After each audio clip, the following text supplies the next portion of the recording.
एक चोर था गोवर्धन डाकू, बहुत नामी डाकू था। बिल्कुल सरल उदाहरण में तुम्हें बताया है।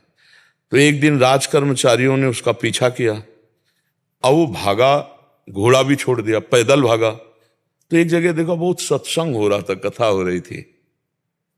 पंडित परशुराम जी महाराज कथा कर रहे थे, करमैती बाई के पिता। ये प्रमाणित कथा हम आपको बता रहे हैं। तो उस सभा में घुस गया। तो राज कर्मचारी आए, सोचा सभा में चोर कैसे हो सकता है, यहां तो चोर घुसने का साउंड। तो अब उसको पाया ही नहीं। जब कथा 2-3 घंटे बाद समाप्त हुई तो कथा का प्रसंग चल रहा था। वृंदावन में श्री बांके बिहारी लाल को आज यशोदा मैया ने सोने की करधनी, सोना, वो तो चोर आदमी, करधनी सोने की। भगवान श्री कृष्ण चंद्र जी को बांके बिहारी को कह के पुकार। 8 वर्ष की अवस्था है, मैया ने सोने की लकुट दी, सोने का। अरे इतना माल एक साधारण, और गाय चराने अपने सखाओं के साथ जा रहे हैं। कथा समाप्त हुई, नजदीक पहुंचा, चाकू निकाली, पंडित परशुराम जी के गले में लगाई। पता लिखो, ये जो इतना धनी बालक का वर्णन कर रहे थे, पता लिखो।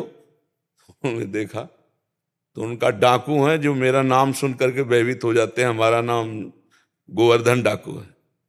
कहा भैया इतनी तुम्हें जल्दीबाजी क्या है? बोले पता लिखो। केवल कहा? बोले मथुरा क्षेत्र वृंदावन, बाप का नाम नंद बाबा,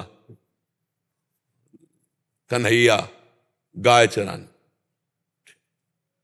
पर सुनो, ये तुम्हारे जैसे डाकू उसको चोरी नहीं कर सकते, बहुत नटनागर, बहुत प्रवीण बालक है वो। तो उन्होंने कहा तुम हमको ऐसा समझते हो, अकेले अकेले राजाओं के महलों को लूट लिया है। बोले फिर भी नहीं लूट सकते, बहुत प्रवीण है। तो उनका कसम खाता हूं, जब तक उसे लूट नहीं लूंगा तब तक पानी नहीं पीऊंगा। परशुराम जी ने सोचा भगवान की अपार कृपा इसके ऊपर, पता नहीं क्या लीला होने वाली इसके ऊपर।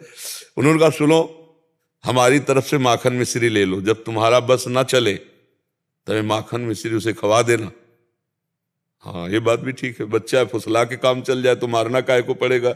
माखन मिश्री फेंट में बांधी और कहा कसम खाता हूं जब तक उसे लूट नहीं लूंगा तब तक मैं पानी नहीं पीऊंगा।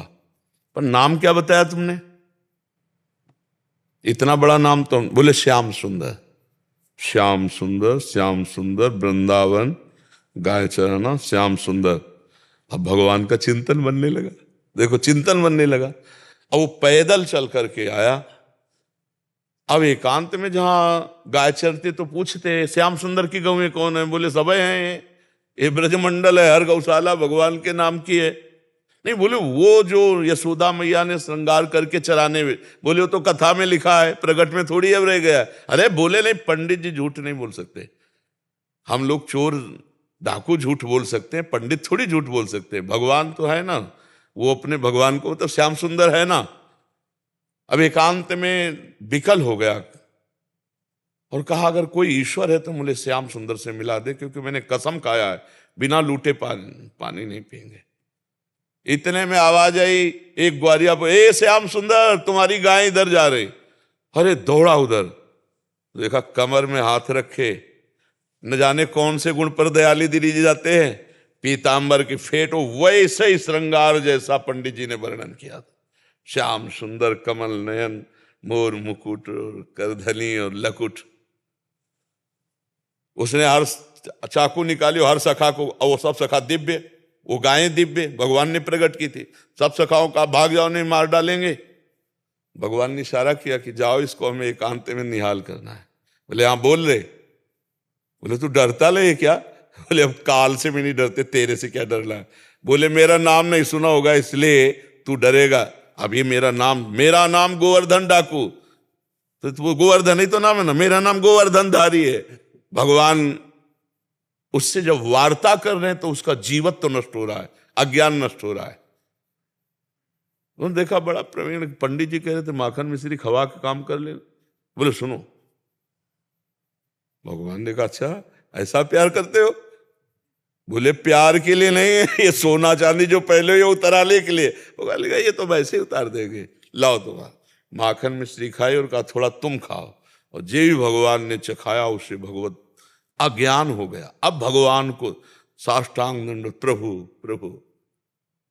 एक बात सुनी कि कन्हैया गाँव में चला रहा है, चल पड़ा, कसम खा ली तो भगवान मिल गए।